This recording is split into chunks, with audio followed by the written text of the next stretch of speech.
Most Americans think of Spain as tapas, flamenco, and Gaudí. But there's one Spanish city that's more British than British itself, and almost no one in the US has heard of it.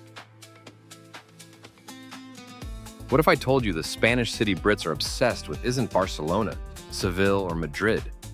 Not even Mallorca. The place they can't stop returning to is Benidorm. And the reason has less to do with sangria and sunburns, and more to do with something far less obvious: ritual safety. A way of life that feels emotionally secure, socially familiar, and remarkably low friction. Because for many people, travel isn't about discovery anymore. It's about relief.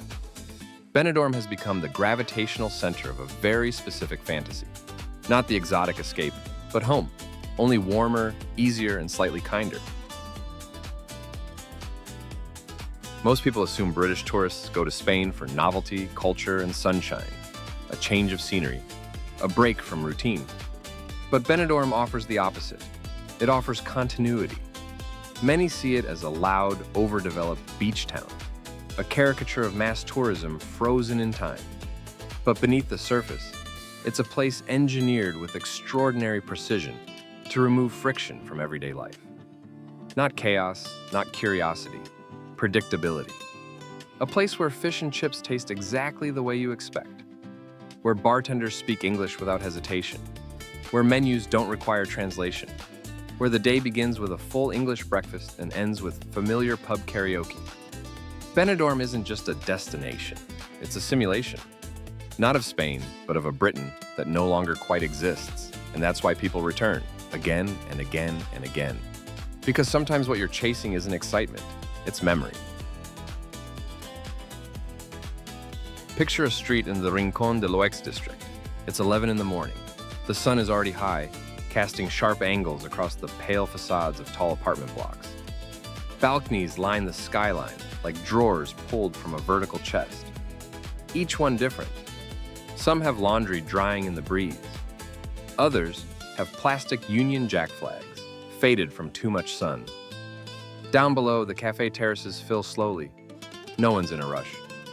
A group of pensioners unwrap their newspapers, sip from large mugs of tea, and glance around. They're not visitors anymore. They've already been here, last winter and the one before that. English voices rise like birdsong in the background.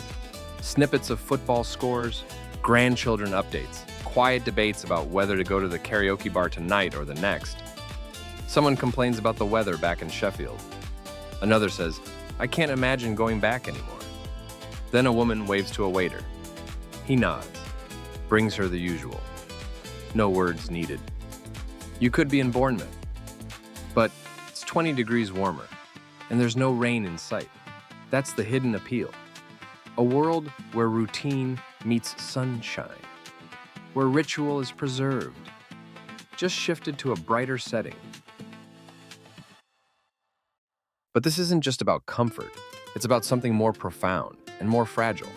For someone who's spent decades navigating cold winters, rising bills, shrinking public services, and a sense of community that seems to evaporate a little more each year, Benidorm doesn't just offer a break. It offers restoration, not reinvention, not escape, repetition in a better climate. And once you see it that way, the whole story changes. Because this isn't about tourism anymore. It's about cultural displacement, and about something softer, but equally potent: cultural reimposition. Benidorm has been reshaped by decades of British presence. And this isn't just visible, it's ambient. You don't just see it. You feel it in the rhythm of the streets. The way the bars open early for a proper fry-up. The way every third storefront has the Union Jack tucked somewhere in its signage. The quiet confidence of walking through a foreign country and never feeling foreign. Walk a few blocks from the beach and it becomes even clearer. You pass the Queen's Arms, Churchill's Tavern, the Real British Butcher. Next door, a nail salon advertising UK-trained staff. Down the road, a real estate agency with signs that say "Buy in pounds, sell in paradise." And behind all of it, a lifestyle ecosystem built for emotional efficiency. Menus that don't just include English translations, they exclude Spanish entirely. Pharmacies with pharmacists trained to explain prescriptions in plain British idioms. Television's broadcasting Coronation Street or EastEnders at the exact hour they air back in the UK. And if there's a football match, you'll hear it from 5 directions at once. This isn't tourism, it's cultural duplication. What's remarkable isn't that British culture is present here. It's how little resistance there seems to be from either side. Integration isn't just unnecessary. It's optional, sometimes even discouraged. Because here, the illusion of home has been so thoroughly constructed that stepping outside of it feels like effort. Why struggle to speak Spanish when the bartender knows exactly how you take your Guinness? Why explore when comfort already knows your name? The shops are stocked with imported snacks, McVitie's, Branston Pickle, Walker's Crisps. Even the radio stations play the same oldies playlists you'd hear in a seaside pub in Essex. It's not that these things shouldn't exist. It's that they exist so fully, so seamlessly, that they begin to displace the original fabric of the place. This is what no one warns you about. When enough people arrive looking for a version of their own culture, the host culture quietly moves to the margins, not by force, but by accommodation. And in Benidorm, that accommodation has become infrastructure.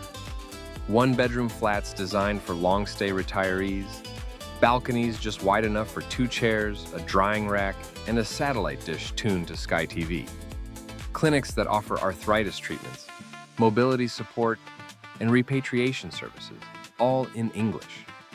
A local economy calibrated to the aches and comforts of aging expats. And then there's the real estate. Whole neighborhoods built with an unspoken logic. Short flights from Manchester, ground floor access, close to the pharmacy, the bingo hall, the beach. For the people who move here, it's not about luxury, it's about livability. But that livability comes with a cost, paid by those who weren't part of the redesign. Because this version of Benidorm, so carefully attuned to foreign rituals, often feels indifferent to the culture it grew from. Ask a Spanish teenager in Benidorm where they go out. They'll likely name a different part of town. Ask a local business owner how often they speak English, and the answer might be too often. Because even in their own country, in their own city, there are entire districts where the cultural center of gravity has shifted. Not through conflict, but through quiet substitution. And that's what makes Benidorm so fascinating. It's not just a city shaped by foreigners. It's a city that shows how culture doesn't just travel, it settles. And when it settles in numbers, it starts to rebuild the world in its own image. But here's the quiet irony. This reimagined British bubble isn't happening in a corner of London or Liverpool. It's unfolding on Spanish soil, under Spanish sun, with Spanish workers keeping the machine running. So what does it mean when a place slowly bends around the habits of outsiders?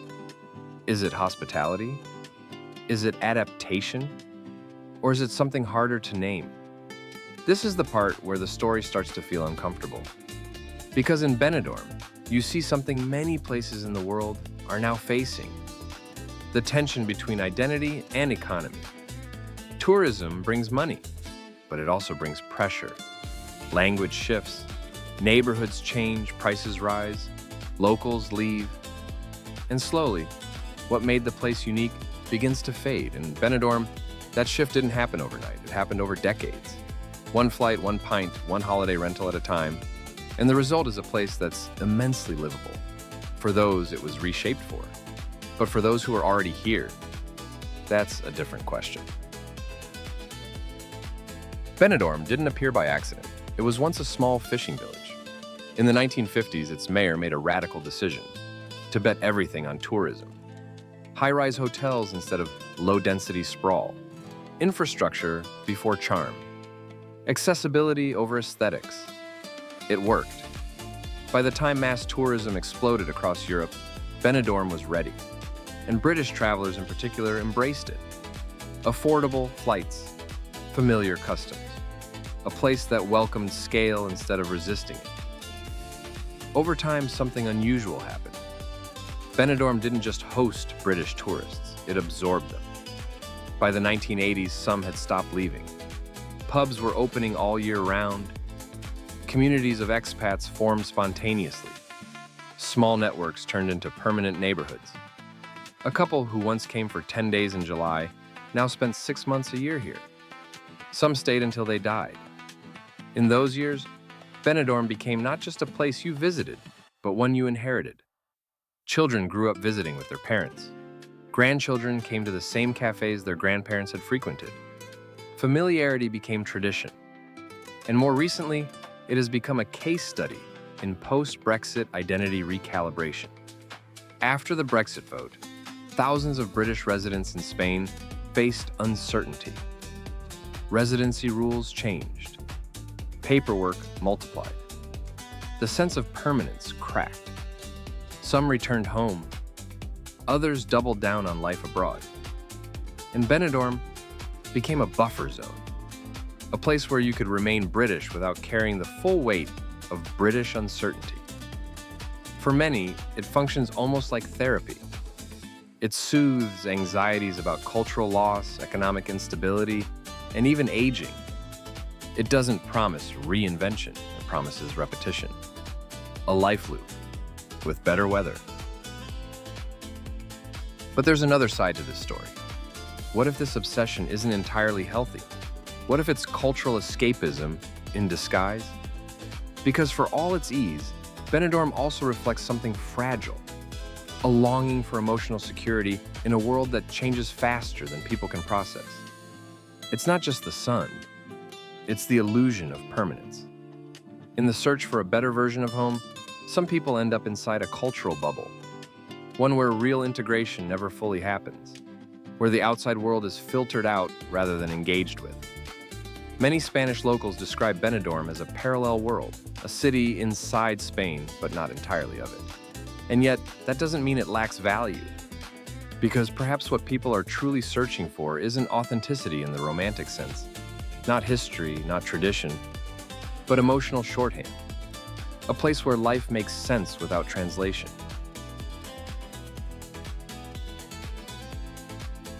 From an American perspective, this might feel distant at first, but look closer. Florida, Arizona, gated expat communities in Mexico or Portugal.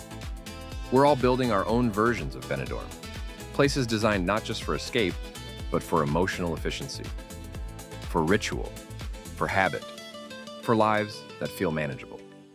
That's what makes this story bigger than one city. Benidorm reveals something universal. People don't always want newness. They want recognizability. And in a chaotic world, recognizability is power. So when someone dismisses Benidorm as tacky, remember this. What looks like kitsch to one person might be psychological clarity to another. You might have thought this was a story about British tourists in a Spanish beach town. But it was really about us. About how we design our lives. About how we cope with change. About what we cling to when certainty disappears.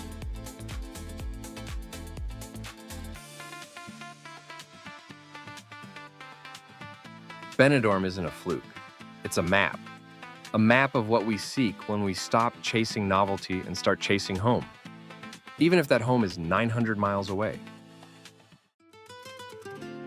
So here's the real question. Where is your Benidorm? Where would you go? Not to discover something new, but to remember who you were before the world became so complicated? And more importantly, what are you really looking for?